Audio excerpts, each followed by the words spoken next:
Здравствуйте! В эфире программа «Энергетика Якутии», отраслевые новости, и я ее ведущая Татьяна Каракулова. И вот о чем сегодня расскажем в выпуске. Готовь сани летом. На дизельных станциях Якутии в разгаре подготовка к зиме. Энергетики Якутии начали навигацию. Первые партии топлива отправлены в адрес потребителей. Пандемия не смогла помешать юбилею Победы. Ни один ветеран, о которых заботятся энергетики, не остался без внимания. На дизельных электростанциях в отдаленных районах и небольших селах в разгаре ремонтные кампании. Специалисты Сахаэнерго запланировали ремонт 115 единиц дизельного оборудования. О том, как идут работы в селах Улу и Верхняя Амга Алданского района, в нашем следующем видеосюжете. Косметический ремонт в машинном зале – это лишь один из этапов преобразования ДЭС дорожного поселка Улу в Алданском районе. Работники станции своими силами облагораживают энергообъект. Покраска, ограждение у нас запланированы. Наружные работы будем делать, фронтоны будем делать. И очень много нынче у нас работы запланированы. Работы проводятся в рамках подготовки к следующему сезону пиковых нагрузок. Обновлению подлежит и техническое оснащение станции. Пока на улице тепло, нагрузка минимальная. А значит, есть возможность провести плановый ремонт двигателей. Работы много. То есть обещали 200-ку дизель на зиму. Один вытаскивать, этот будем затаскивать. Все, ремонт 5-го дизеля капитальный делать. ДЭСка снабжает электричеством весь поселок, в том числе придорожный магазин, кафе, заправку и шиномонтаж. Александр Богуш сам работает машинистом станции, а в свободное время помогает отцу чинить колеса. Говорит, перебоев со светом нет уже давно. Здесь вот все от электричества, станки, компрессоры, все это у нас, соответственно, от дизельной. С того года мы как перешли в Сахаэнерго, у нас бесперебойность, не аварийности, будем так говорить.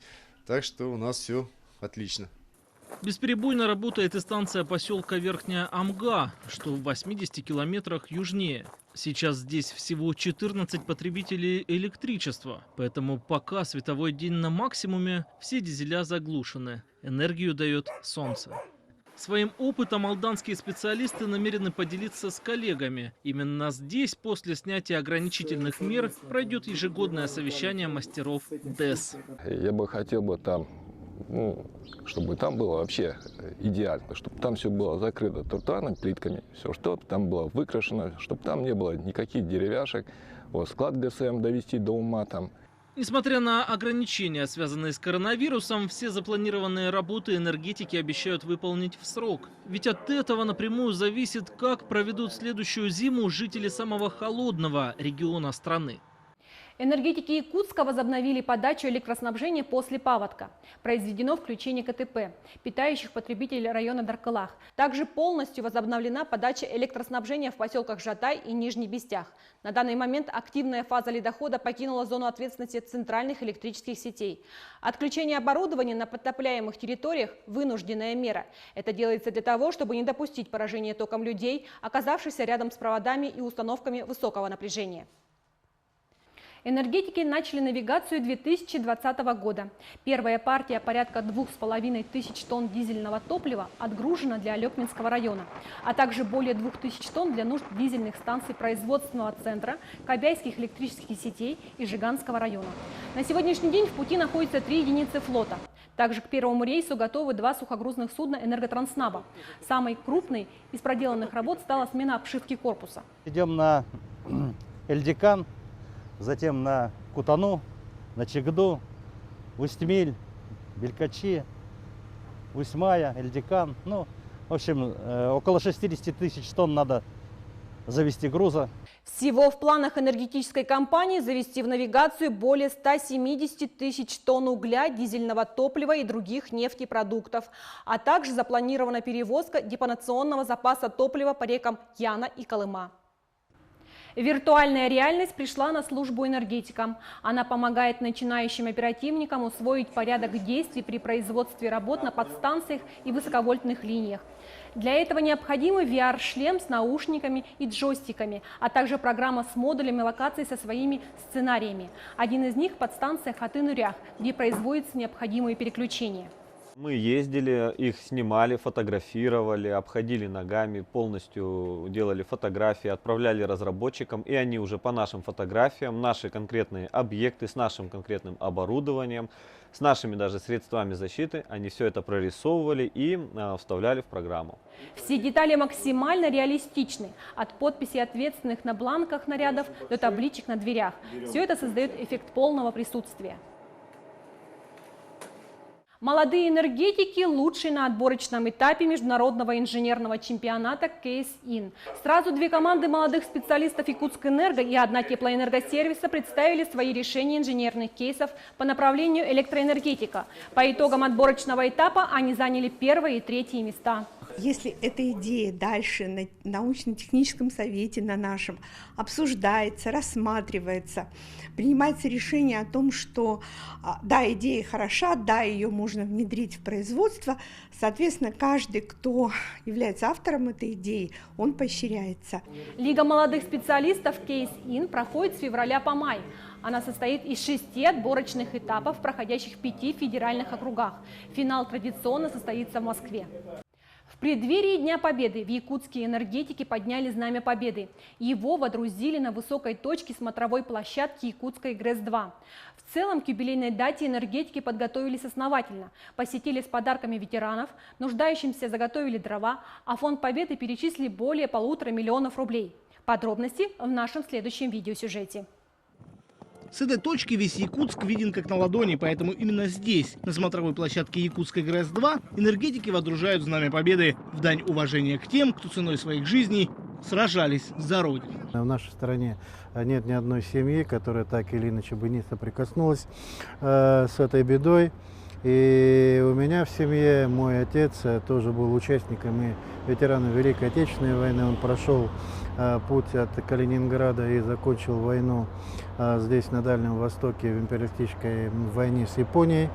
И все наши и отцы, и деды, и прадеды, наши мамы, бабушки, ветераны тыла и на полях сражений, и в тылу ковали эту победу. И думаю, что это дань уважения их героическому подвигу. Инициатором установки знамени стал электромонтер Валерий Баскаров. Молодой энергетик лично участвовал в каждом этапе подготовки акции и, как результат, символ свободы и несломленного духа советского народа гордо реет над столицей самого большого региона страны. Это штурмовой флаг 150-й стрелковой Идрицкой дивизии ордена Кутузова второй степени. И, как мы все знаем, 1 мая 1945 года данный штурмовой флаг был установлен над Рейхстагом в городе Берлин. 75-летний юбилей великой даты энергетики встречают с размахом. Например, в Амге сотрудники РЭС высадили на въезде в село 108 деревьев. В Алданском районе ветеранам-труженикам тыла заготовили дрова. А в социальных сетях широко распространилась акция «Стихи с энергией победы». Как мало их осталось на земле. Не ходят ноги и тревожат раны, и ночью курят, чтобы в страшном сне вновь не стреляли в них на поле брани. В Якутске молодые энергетики лично поздравили своих старших коллег-ветеранов. Соблюдая все требования эпидемиологической безопасности, они доставили подарки и поздравления по домам. Это наши ветераны-энергетики, которые работали достаточно много времени в нашей организации, посвятили много трудовых лет жизни Якутскэнерго, и сейчас они находятся на пенсии. Также энергетики перечислили в Республиканский фонд Победы более 1 миллиона 500 тысяч рублей. Эти средства будут направлены на благоустройство и восстановление памятников, а также помощь ветеранам по всей Якутии. В подсобном хозяйстве многодетной семьи энергетиков из села Амга радостное пополнение. На свет появились сразу 3 теленка. Малыши родились с разницей в 30 минут. Глава семьи Слепцовых Иннокентий работает электромонтером в Амгинском РЭС, а по совместительству является председателем молодежного совета «Наслега» и артистом Народного театра. Несмотря на занятость на работе и в общественной жизни, он успешно справляется с личным подворьем. Телят в честь первомайского праздника назвали «Мир, труд, май». Это была программа «Энергетика Якутии». Всего вам доброго и до встречи в следующем эфире.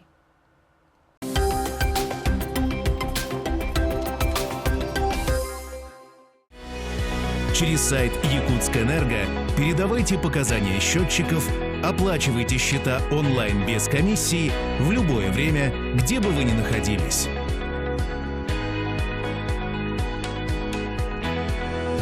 С заботой о вас и вашем времени Якутскэнерго.